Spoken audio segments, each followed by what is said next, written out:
राधे राधे। कुंज बिहारी श्री हरदास, श्री श्यामा प्यारी कुंज बिहारी, जय जय श्री हरदास दुलारी।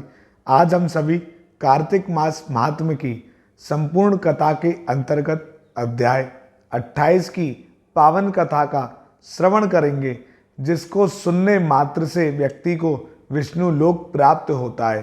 तो आप सभी बांके बिहारी जी महाराज के श्री चरणों में अपना ध्यान केंद्रित करें और कथा का आनंद लें।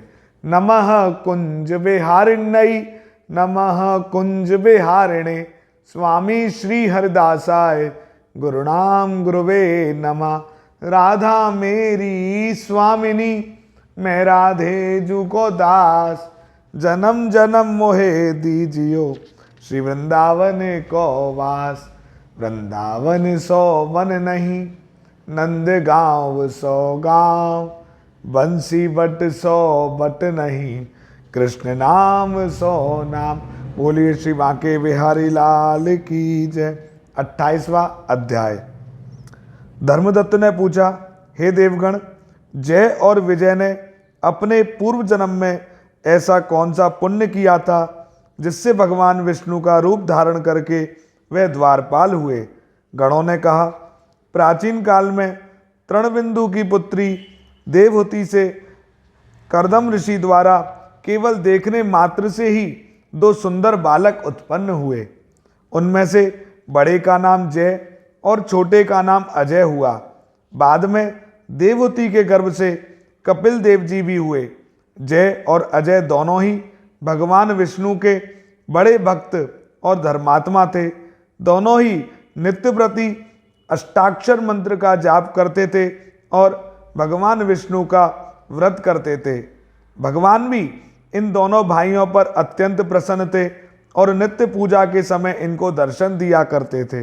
एक समय राजा के निमंत्रण पर देवर्षि नारद गणों सहित राजा के यज्ञ में पधारे। उस यज्ञ में जय ने ब्रह्मा और अजय ने पुरोहित बनकर यज्ञ को संपूर्ण करवाया। यज्ञ की विधि पूर्वक समाप्ति हुई। मरुत राजा ने जय और अजय को बहुत सारा धन दिया। वह दक्षिणा लेकर दोनों भाई अपने आश्रम में वापस आए। धन का बंटवारा करते समय दोनों भाइयों का आपस में झगड़ा हो गया। जय ने अजय से कहा कि धन के दो बराबर बराबर भाग होने चाहिए। अजय ने कहा, नहीं, जितना धन जिसको मिला है उतना धन उसका है। तब जय ने क्रोध में भरकर अजय को श्राप दिया, तुम धन लेकर नहीं देना चाहते हो, इसलिए तुम गिरह हो जाओ। अजय ने जय का दिया हुआ श्राप स्वीकार कर लिया और जय को श्राप दिया, तू अभिमानी है, इसलिए तू हाथी हो जा। और जब नियम पूर्वक दोनों की पूजा के समय भगवान उनको दर्शन देने के लिए आए तो दोनों ने भगवान से श्राप मोचन का उपाय पूछा। दोनों ने प्रभु से कहा, हे देव, हम दोनों आपके भक्त हैं, मगर हम हाथी की योनि में कैसे होंगे? हे कृपा सागर, श्राप से हमारा उद्धार कीजिए। भगवान विष्णु ने कहा, मेरे भक्तों की वाणी भी कभी असत्य न होगी, यमराज भी इसको अन्यथा नहीं कर सकते। पूर्व काल में मुझे भक्तराज प्रहलाद के कहने पर स्तंभ से प्रकट होना पड़ा था और राजा अम्बरीश के कहने पर 10 अवतार लेने पड़े थे। अतएव तुम दोनों अपने श्रापों को भोग कर फिर मेरे लोक को प्राप्त होगे। इतना कहकर भगवान विष्णु अंतर ध्यान हो गए। गणों ने कहा, तब वह दोनों गंडकी नदी के किनारे मगर और हाथी हुए। जाति स्मरण रहने के कारण इस योनि में भी भगवान विष्णु का व्रत नियम पूर्वक करते थे। एक दिन कार्तिक की पूर्णमासी को वह हाथी स्नान के लिए गंडकी नदी में गया। तब पिछले जन्म का श्राप स्मरण करके मगर ने हाथी पकड़ लिया। मगर के पकड़े हुए हाथी ने भी भगवान विष्णु का स्मरण किया। फिर क्या था, तुरंत ही शंख चक्र गदा पद्मधारी भगवान ने अपने सुदर्शन चक्र द्वारा उन दोनों मगर और हाथी का उद्धार किया और उन दोनों को अपने जैसा रूप देकर भगवान उन्हें वैकुंठ में ले गए। उसी दिन से उस स्थान का नाम हरिक्षेत्र प्रसिद्ध है। चक्र के आघात से वहाँ के पत्थरों में भी चिन्ह बने हुए हैं।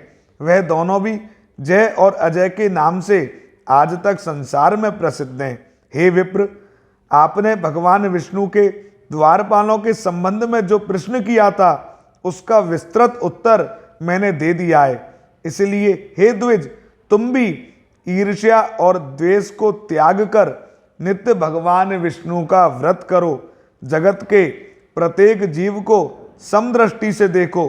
तुला, मकर और मेष की संक्रांति में नित्य प्रातः स्नान किया करो, एकादशी व्रत किया करो, तुलसी वन की रक्षा किया करो, गौ ब्राह्मण वैष्णवों की सेवा के लिए हर समय तैयार रहा करो। व्रत करने वाले को मसूर, कांची, बैगन के साग का कदापि प्रयोग नहीं करना चाहिए। हे धर्मदत्त, ऐसा करने पर तुम शरीर त्याग के पश्चात हम लोगों के समान गति पाओगे। भगवान विष्णु को प्रसन्न करने वाले इस व्रत के समान फल देने वाला तीर्थ, दान और यज्ञ दूसरा कोई और नहीं है। हे विप्र, तुम धन्य हो, क्योंकि तुमने विष्णु भगवान को प्रसन्न करने वाला व्रत किया है और जिसका आधा फल तुमने इस कला को दिया है, उसके फलस्वरूप हम कला को वैकुंठ में लिए जा रहे हैं। नारद जी ने राजा प्रतु से कहा, राजन, इस प्रकार धर्मदत्त को विष्णु भक्ति का उपदेश देकर कला को साथ लेकर विष्णु भगवान के पार्षद वैकुंठ को चल दिए। धर्मदत्त भी उनके आदेश अनुसार भगवान विष्णु के व्रत में तल्लीन हो गया और फिर जब उसका देहांत हुआ तो अपनी दोनों स्त्रियों के साथ विष्णु भगवान के लोक को गया। हे राजन, जो कोई भी प्राचीन काल के इस इतिहास को सुनता है और सुनाता है वह अंत में विष्णु लोक को जाता है। तो ठाकुर बांके बिहारी जी महाराज की असीम अनुकंपा आप सभी पर सदैव बरसती रहे। और जैसा कि कथा में हमने सुना, जो इस कथा को सुनता है और सुनाता है, तो आप सबने इस कथा का बहुत प्रेम से श्रवण किया है। और मैं तो कहूँगा आप इस वीडियो को आगे फॉरवर्ड भी करो, ताकि सुनाने का भी जो कर्तव्य है वो भी पूरा हो और सभी ठाकुर जी की भक्ति करें।